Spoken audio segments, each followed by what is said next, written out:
LIUNA, Laborers International Union of North America, which supported Biden in the 2020 elections, regrets now their decision.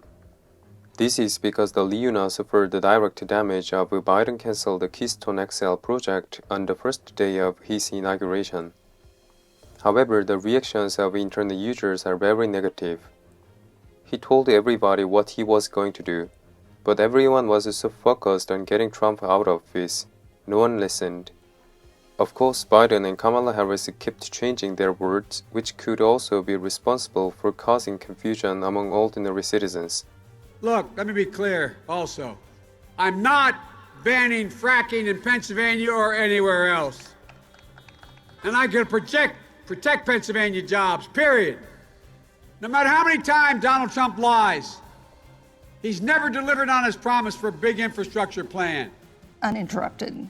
Sure. So first of all, I will repeat, and the American people know, that Joe Biden will not ban fracking. That is a fact. That is a fact.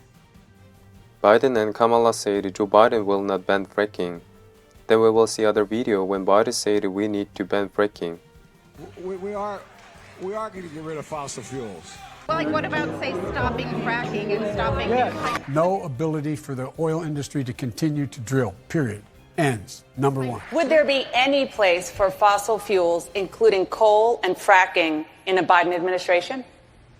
No, we would work it out. We would make sure it's eliminated. I guarantee you, we're going to end fossil fuel, and I am not going to cooperate. No more, no new fracking. DC Energy, a leading North American energy infrastructure company that shared the pipeline with Alberta, Canada, was expected to create 42,000 jobs, but Biden canceled this program. In this situation, LIUNA, who stood up to support Biden during the election, now regrets helping Joe Biden and Kamala Harris. On January 20, the day of Joe Biden's inauguration, LIUNA, the union responsible for Canada and the United States, issued a statement that very disappointing that Biden had deprived the middle class of decent jobs. LIUNA was upset because Biden is about to destroy the livelihood of the general public during the Wuhan pneumonia outbreak, despite the fact that the economy is right now struggling. But another thing makes them upset here was that the Biden canceled the Pipeline XL project on his first day without even asking for their opinion. However, the public reaction to LIUNA is very cold now, because LIUNA has been openly supporting Biden and Kamala before the 2020 election. This is the most liked comment in LIUNA's official statement on Twitter. My neighbor who is a pipeliner had a LIUNA for Biden yard sign is regretting his decision as he was just laid off. I asked him how he could support Biden when he was on the video so many times talking bad about fossil fuels and fracking, and he told me his job was safer with Biden. In this situation, Pete Buttigieg's response to Senator Ted Cruz's question about what solutions he would offer to thousands of Americans who would lose their jobs now was heavily criticized. And in 2021, the Keystone Pipeline was scheduled to have more than 11,000 jobs, including 8,000 union jobs, for contracts worth $1.6 billion. And with the stroke of a pen, President Biden has told those 11,000 workers, those union workers, your jobs are gone. Mr. Buttigieg, what do you say to those workers whose jobs have just been eliminated by presidential edict? Well, I think the most important thing is to make sure that we make good on the promise of the president's climate vision as being one that, on net, creates far more jobs, millions, we hope. I know that won't just happen. We'll have to do a lot of work to make sure that's real. But getting this right means ensuring that there are more good-paying union jobs for all Americans delivered through that infrastructure vision. So for those workers, the answer is somebody else will get a job? The answer is that we are very eager to see those workers continue to be employed in good-paying union jobs, even if they might be different ones. And after this video, Keystone XL project worker had an interview with Fox. So for those workers, the answer is somebody else will get a job? The answer is that we are very eager to see those workers continue to be employed in good-paying union jobs, even if they might be different ones. It's not that easy, you know what I mean? And I don't consider this a job. I consider it a career, and you spend a lifetime, fine-tuning your skills and advancing yourself. And you go start another job, you're starting at the bottom and trying to work your way up. And we're not talking about men and women that are just out of high school, just starting out in life. We're talking about people that have mortgage payments. They got kids to feed, insurance to provide. When you start over in life, it doesn't work that way. I doubt that these politicians would like it if someone told them to go start over and find a different job. And we know as well, too, that the country is moving, to cleaner energy in a greener direction. But it's not something that's going to happen overnight. You can't just flip a switch and go from fossil fuels to renewable energy. I think the government's going about it the wrong way. If they want to start developing that infrastructure, they can, but you can't get rid of us at the same time. I'm not exaggerating when I say I'm nervous. Sometimes I don't sleep well. And I'm in the process of trying to live the American dream right now. I'm building a house, and the bank may own it before I ever get a chance to live in it. So I'm definitely worried. John Kerry's remarks about the Keystone Pipeline worker have also been heavily criticized. Certainly are oil and gas industry workers who are watching you both right now, who will hear the message that the takeaway to them is that they are seeing an end to their livelihoods. What do you say to them, particularly those people who President Trump struck a chord with on the campaign trail when he promised to save their jobs? What is your message to them right now? The need to grow the new jobs that pay better, that are cleaner. You look at the consequences of black lung for a miner, for instance, and measure that against the fastest growing job in the United States before COVID was solar power technician. The same people can do those jobs, but the choice of doing the solar power one now is a better choice. Similarly, you have the second fastest growing job pre-COVID was wind turbine technician. This is happening.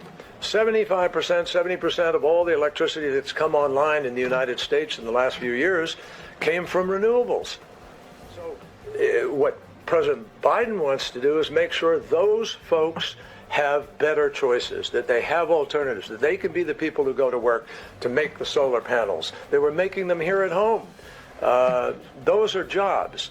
The same worker who works in South Carolina today putting together a BMW, which happens to be made there, and is currently an internal combustion engine, can put together a car, but it's electric. So this is not a choice between having jobs, having good jobs, having the quality of life. Quality of life will be better when Gina has put her team together that produces choices for us that are healthier, less cancer, cleaner air. The greatest cost to America, the greatest cause of children being hospitalized every summer in the United States, we spend $55 billion a year on it, is environmentally induced asthma. That will change as we begin to rein in what we used to call pollution in this country, because it is pollution. However, another interesting piece of the news came out about John Kerry after his controversial remarks. Title is John Kerry reportedly still owns a private jet as he fights climate change. John Kerry, President Biden's top environmental policy advisor, still owns a private jet, despite his intention of fighting fossil fuels in the new administration, according to a report. The plane's registration certificate was issued in July 2005 and expires in October 2023, according to FAA records cited by Fox News. And corporate jets have been estimated to emit upward of 40 times as much carbon per passenger as commercial aircraft. However, the LIUNA is not only a group that opposes Biden's decision in the current situation. Also, the American Indian tribes who were optimistic about Biden protested about Biden's decision. A Native American tribes in Utah said, a Biden administration order blocking new permits to drill for oil and gas on federal lands is a direct attack on its economy and sovereignty.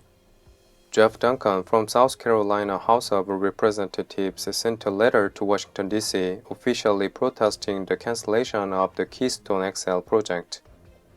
He criticized it as a unilateral decision without prior consultation, which also represents a direct attack on the economic sovereignty and self-determination of the American Indians. He protested through an official letter. Even though the area where the Indians live is not federal public land, why should Indians be harmed by their arbitrary decisions? However, some say that the background to the cancellation of the Keystone XL project may have nothing to do with the environment. I think it's very misleading to a lot of folks that this doesn't actually stop the oil and gas from coming into the United States. What it's doing is forcing this oil and natural gas to come in via train, which is less environmentally friendly and at a higher risk to the environment than a very safe pipeline would be able to provide. The Keystone XL project enabled the U.S. to import crude oil from Canada at a low price.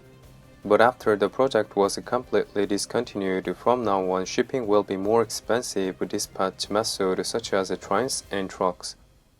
And in this situation, some of the railroad companies and some freight forwarders would benefit from this. Then what is Canada supposed to do after this cancellation? Daniel Toner, chairman of the energy company Power the Future, said, "If Canadian oil gets more expensive and the U.S. imports less crude oil from Canada, Canada will have to find another market at some point, so China would be the only possible business partner for Canada. Actually, China imports an average of 10 to 12 million barrels of crude oil a day. Therefore, Canada would have to deliver this amount of oil to China from now on. Otherwise, too little crude oil would be sold." Meanwhile, a lawsuit has been filed against Biden's order to ban fracking of oil and natural gas in federal-owned land and waters.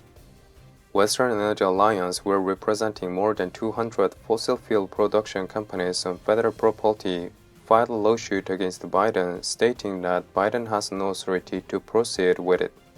According to Western Energy Alliance, this executive order will only satisfy a few environmentalists and seriously endanger the livelihood of tens of thousands of Americans.